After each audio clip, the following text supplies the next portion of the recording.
Ertiga വീട്ടിലെ തന്നെ എത്ര രൂപ നമുക്ക് നോക്കിയാലോ. Hi, welcome to chai with cars. So നമ്മൾ ഇന്നാക്കാൻ പോകുന്ന എർട്ടികയുടെ ഇസലക്സൈ വേരിയന്റ് ആട്ടോ. ആദ്യം തന്നെ പറയട്ടെ, ഒരു 6 പേര് 7 പേര് മെമ്പർ ഉള്ള ഒരു ഫാമിലിയിൽ ഒരു പുതിയ വണ്ടി കൺസിഡർ ചെയ്യാൻ വേണ്ടി നോക്കുമ്പോൾ എന്തായാലും വരുന്ന ഒരു പേരാണ് എർട്ടിക.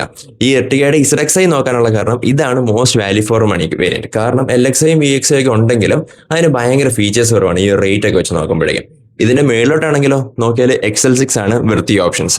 ഓക്കെ, അപ്പൊ ഇസലക്സൈയുടെ നമുക്ക് ഓൺ റോഡ് വില വരുന്നത് 13,30,000 രൂപ അടുത്താണ്. അത് നമ്മളിവിടെ കാൽക്കുലേറ്റ് ചെയ്യുന്ന രീതി 30% ഡൗൺ പേയ്മെന്റ്, 5 year 8.5% ഇൻട്രസ്റ്റ്, അങ്ങനെ കേട്ടോ. അങ്ങനെയാണെന്നുണ്ടെങ്കിൽ ഡൗൺ പേയ്മെന്റ് ആയിട്ട് മാത്രം കൊടുക്കേണ്ടി വരിക 4 ലക്ഷം രൂപയുടെ അടുത്താണ്.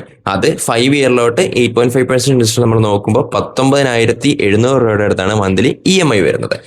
അത് 7 ഇയറിലോട്ട് നമ്മൾ സപ്പോസ് നോക്കിയാലോ 15,000 രൂപയുടെ താഴെ മാത്രമേ EMI വരത്തുള്ളൂ. ഓൾമോസ്റ്റ് 14,750 രൂപയാണ് മന്ത്ലി EMI വരുന്നത്. ഈ ഒരു ബഡ്ജറ്റിൽ എനിക്ക് തോന്നുന്നു ഒരു വലിയൊരു ഫാമിലി കൺസിഡർ ചെയ്യുമ്പോൾ നല്ലൊരു ഓപ്ഷൻ തന്നെയാണ് ഈ എർട്ടിക. ഇനി ഇതിന്റെ മേളിലോട്ട് കുറച്ചുകൂടെ ബഡ്ജറ്റ് റേസ് ചെയ്യാനാണെങ്കിൽ മാരുതിയുടെ തന്നെ XL6 കിട്ടും. അതാണ് കുറച്ചുകൂടെ സേഫ്റ്റി പരമായിട്ടാണെങ്കിലും ഫീച്ചേഴ്സ് പരമായിട്ടാണെങ്കിലും കുറച്ചുകൂടെ ഒരു പ്ലീസിംഗ് ആയിട്ടുള്ള മോഡലാണ് XL6.